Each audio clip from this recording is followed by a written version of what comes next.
Hi guys, my name is Lelasophia. I am an artist and fine jewelry designer. If you like contemporary fine jewelry, if you like luxury handbags, all things New York City and art, then I have some fun videos for you. Guys, this is such an overwhelmingly incredible month, as every single publication ever that talks about fashion has already announced and said and stated. This was probably the most historic, important even, dare I say that word, fashion month, okay? Honestly, it was one for the books, and I really truly think that all of the creative directors, I would say, lived up to the hype. There were some clear winners in my book, okay? I already have a part 1 going over my thoughts, and we are going to be doing a part 2. I believe that will be the next video, but I thought what was a more digestible, fun way to go over some of my favorite bags. We're gonna be doing a completely unrealistic, we love, okay? Completely unrealistic wish list for my personal favorite SS26 bags. But first and foremost, if you guys are new here, thank you so much for tuning in. I can't wait to see you in all of my future videos. Make sure that you like this video, subscribe to my channel, follow me on Instagram at lelasophia jewelry. I put out videos 3 days a week, and so I can't wait to see you guys in the next one. Okay, we're just gonna get right into this, okay? I, like everybody else probably, has a big 3 that I feel won. Not that it was a competition, but you know, that I really feel won this fashion month, okay? Mathieu Blazy for Chanel, I'm just gonna go ahead and say it right there. Duh, we already know. Louise Trotter for Bottega Veneta, duh, again, she was the icon. I went over all of my thoughts on her collection in part 1. And Michael Ryder for Celine, okay? Even though the clothing is not as much my vibe, this might shock you. I don't know if you'll be shocked by this, but of everybody, Celine actually had the most bags that I was like, oh, take notes. Okay, we're gonna have to save for that. Okay, wait, maybe I need this. Wait, I already thought I needed this, but do I also need this other size? So we're gonna go ahead and start with Michael Ryder's Celine, because I was a bit shocked that that was the brand that gave me the life that I never knew I needed, and also added to my wish list. So let's go into Fantasyland, shall we? Let's transport ourselves into Fantasyland right now. And these are the pieces that if I had, you know, unlimited funds, come, you know what? Let's just speak things into existence, okay? Come spring, summer 2026, I would love to purchase one of these. I've already said that my pick, my personal favorite after going to see them in store, of the new luggage totes is going to be the mini, and I haven't even seen it yet. The medium is my favorite current style that is available. I believe the mini and the straight zippers won't be coming out until November, but that's really soon, and honestly, October's already flying by. So that's just around the corner, which is lovely.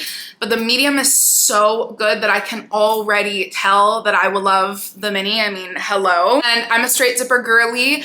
I just think it will be, I mean, you know, I want it to be as respectful as possible, but in store I was like, I want to wear this for the next 20, 30 years. I want to pass this down, and the smiley is so fun, so kitschy.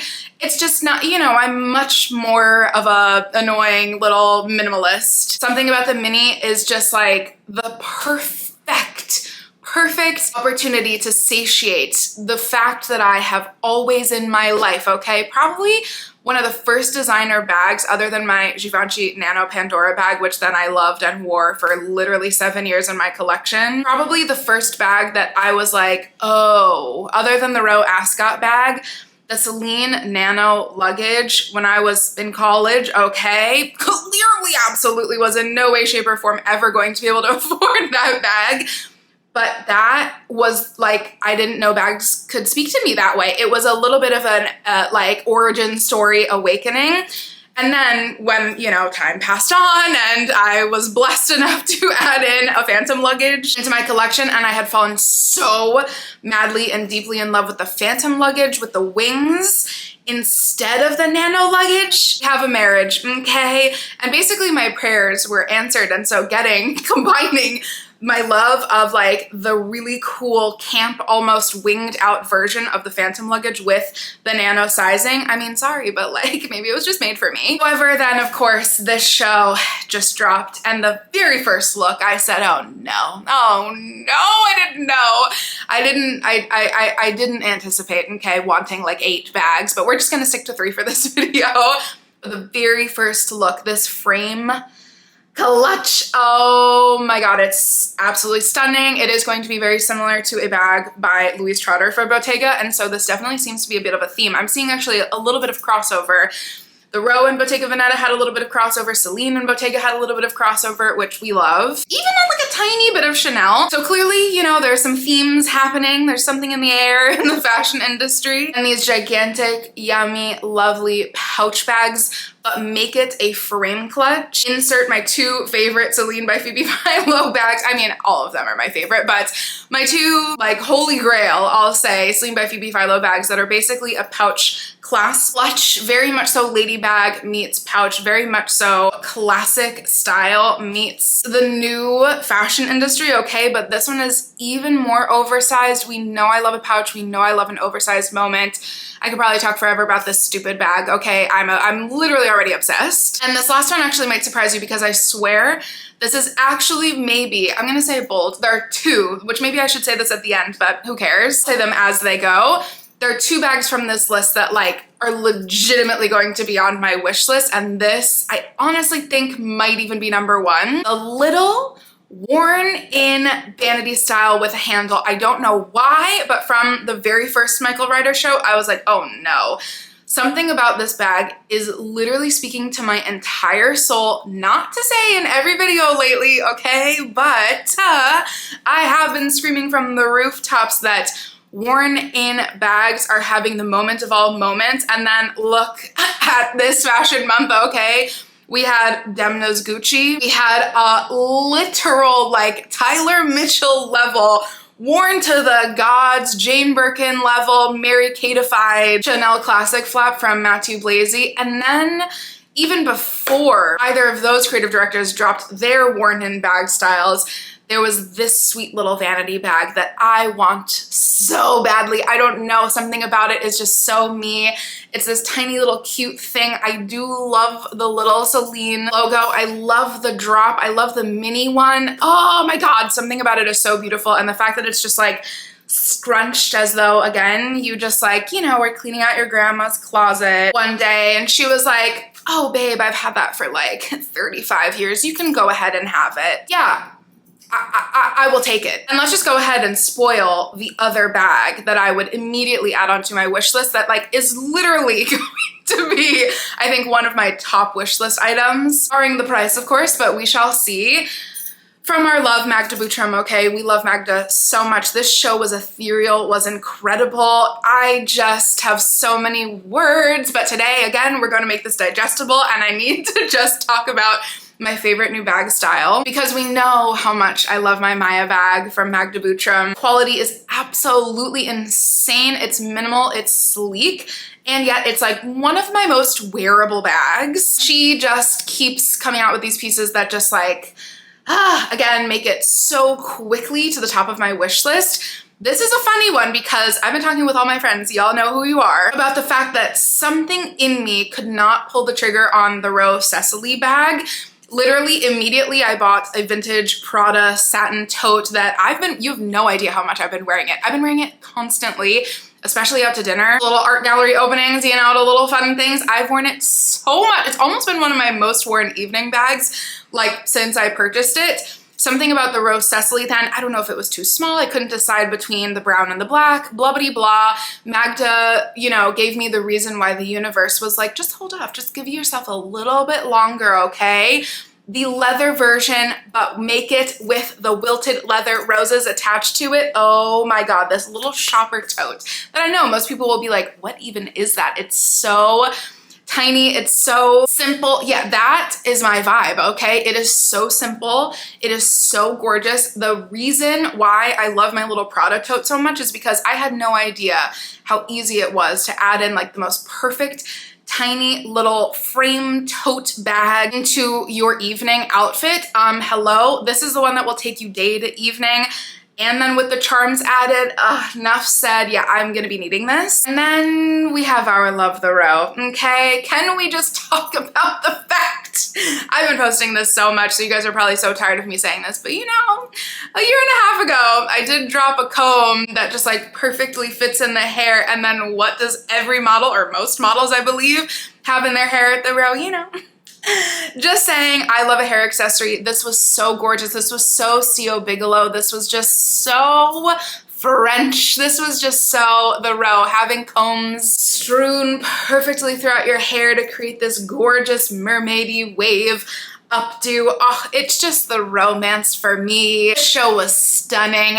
Every single look, okay? Even the Jenna Lyons gorgeous feather skirts. Everything was immaculate, and there is an elephant in the room, okay? This already has been very divisive, and I'm just gonna add it into today's video because I feel the need to. Row is absolutely, I think, proudly known for taking very classic, a lot of the times, very classic, old, discontinued bags from Hermes, discontinued, old, unknown lady bags, gorgeous, gorgeous, gorgeous vintage references, and somehow concocting them into the most perfect bag for today. My doctor bag is an amazing example, but for today, I must show my Sophia bag because, hello, this I always have deemed to be the Kelly of the row. This is, I mean, let's just go ahead and say, I think everybody also agrees with me. This is my most special bag in my entire collection. She is me, I am her. She is literally my baby. And I thought that the row had done their take on a Kelly, okay? I was apparently completely wrong. They have come out with such an obvious, yet I think really beautifully updated version of an Hermes Kelly to add into the collection. And this is not just one bag, okay? This seems to be a line. I don't know what it's gonna be called yet, obviously. I wish I was that cool of an insider, okay, to know the style names, to go to the receipt. Maybe one day, you never know.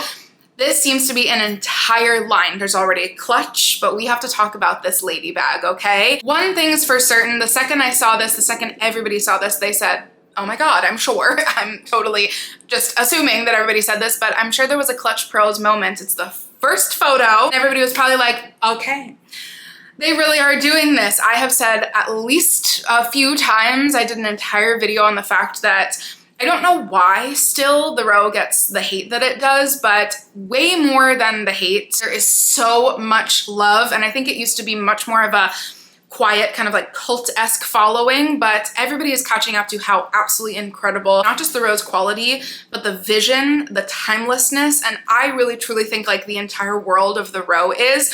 I really think people are catching up, but one thing I have been saying is that a brand like Hermes is lovely, a brand like Hermes is amazing, but it's okay for there to be a new brand that is not just competing with Hermes, but becoming the new modern day version of Hermes. The very same client, and many people have reached out to me telling me this, the very same client who loves and wears only Hermes. Many of you guys, including myself to be honest, I only have one Hermes bag, so I'm not that special, but I went straight from getting a Kelly to pretty much buying and collecting primarily the row over the last however many years. So many people who have been collecting Hermes are turning to the row for their quality, but also here's the point of today's video that I'm going to make in this section that probably I didn't mean to make this long. It's okay for something to be absolutely incredible and timeless and gorgeous, but also it's okay for something to need an update. I just figured out for the first time how to maneuver the sangles of my Kelly so that I can still get into her, and even still, I can only barely open it just a little bit, and so it's a trick that like kind of works, but like, let's just be honest, there are parts about a Kelly and a Birkin that are kind of annoying. Everybody wears them open. Is that the most ideal way to wear it? I'm not really sure. This is obviously such an amazing, insane bag in my collection. Sorry, but I'm very grateful to have this. But what is the harm in updating this if Hermes themselves are not gonna do it? And so basically, let's go ahead and say it like it is, okay? And call a spade a spade. The row has very obviously come out with a Kelly-inspired bag that looks to be really gorgeous, and we had to talk about it today. But there is a bag that actually I believe is going to be coming out like literally this week or next week. I think, you never know. Sometimes things get shuffled around, but there's a bag that already we saw a hint of, that we saw a little bit clear in the summer images, the East West India bag. I actually love, okay? My mother's India bag is one of my favorite pieces in her entire collection. I think it's one of hers as well. It's one of the only bags, not to say that she's precious with it, but like it's a very, very, very special bag. It is absolutely stunning. I love seeing her wear it. And it's so funny, the last time I was at the Row, I thought, and everybody thought, I know Mary said this as well, the Agnes would be like my perfect bag. It really is. It's one of the most gorgeous bags that the Row has ever released. I tried it on and I was like, darn, I don't know if this hits the way that it does on me as it does on other people. Same thing with the Margot, to be honest, in the bigger sizes. I'm obsessed with the 10. All of this is to say, I've never in my life, I guess, for some weird reason, I really like, my mom and I have very like separate items. We were just talking about this. And so I've never like tried on any of her pieces. I'd never tried on her India, like with an actual outfit. And I tried on an India that was sitting there. And I was like, why does this look so good? Something about the India proportions, the top, the way that it all is beautifully fit together. Something about it looked absolutely stunning. You know what I think would even look better? The India East-West. Again, as I have already gone over most of my thoughts that I'm sure I will just continuously have more of Louise Trotter's Bottega. Oh my God, it was absolutely iconic. It was stunning. It was so beautiful. The thing is that a lot of the bags I know that I will appreciate from afar. There was like this really beautiful maximalist quality to a lot of them, which I love so much, which I know is just not as me. Totally surprising that there are more Celine bags on this list than there are Bottega. There are still a couple, okay? I already talked about my total like instantaneous favorite is this frame clutch, pouch, I don't even know what we want to call it. This one, I really haven't seen a lot of people talk about. This, to me, was the standout one that I just so easily could add into my collection.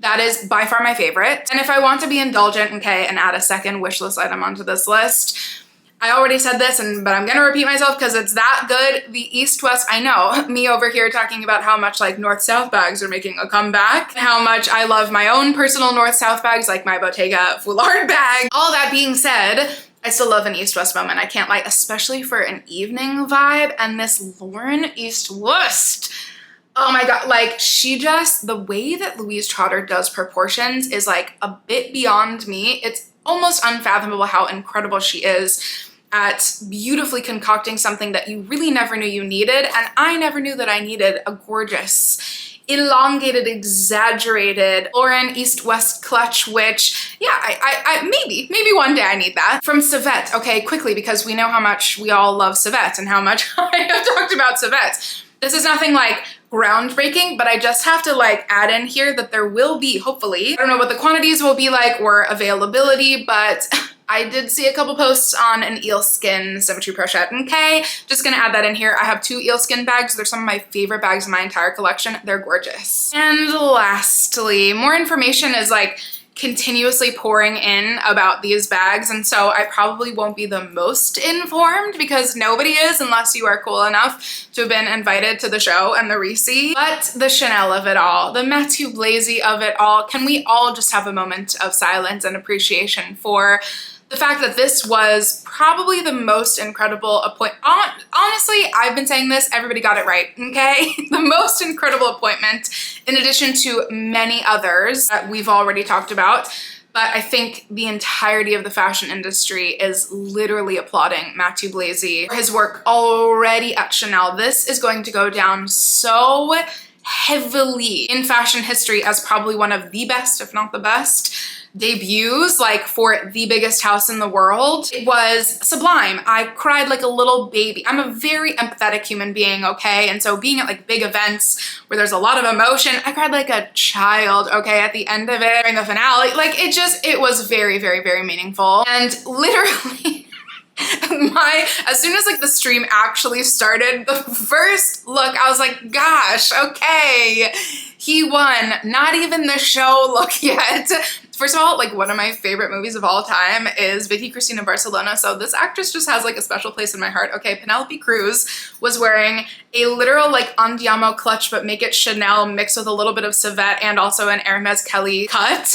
This like elongated, which I haven't even seen an image of, but I assume obviously we will hopefully be seeing more of it soon. This elongated evening, again, clearly there's a theme here. Little slim pochette. Oh my God, just add it to cart. My last one though, that I just think, oh my God, is gonna have such a crazy moment. The second Christy Tyler, our queen of all queens, posted this bag, everybody that I know, that I follow, that is probably actually friends with her in real life, also reposted her image because this gorgeous, yummy, very low-key Magda Butrym Jumbo Brigitte bag, which we know I'm still to this day obsessed with. Duffely style, oversized bag with a clochette hanging from it.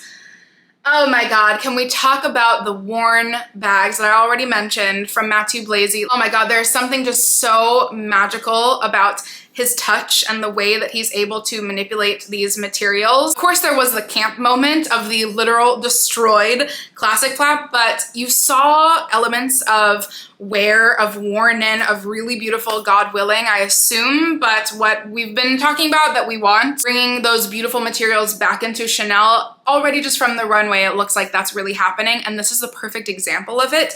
This gorgeous luggage tote that looks like genuinely I bought it on Vestiaire in the very best way. And you guys, this is my insane fantasy wish list.